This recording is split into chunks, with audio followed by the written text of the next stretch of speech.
మన దేశంలో అరెస్ట్ చేస్తే ఎన్ని గంటల్లో బెయిల్ వస్తుందిరా?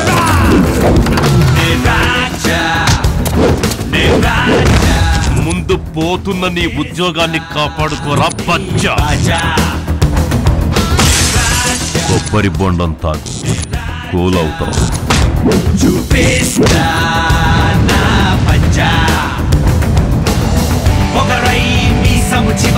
ఏ రిపబ్లిక్ డే నాడు, ఇండిపెండెన్స్ డే నాడు త్యాగాలు చేసిన వాళ్ళ పెళ్ళాం బిడ్డలు వస్తే మనం ఒక సర్టిఫికేట్ ఇచ్చి చప్పట్లు కొట్టి పంపిస్తున్నాం. అంతేనా సార్? పోలీస్ అనేవాడికి ఒక స్థానం ఉంది సార్. దానికి తెలుసో తెలియకో రక్షకుడు అనే పేరు పెట్టారు. నిజంగానే అలాగే ఉండాలి.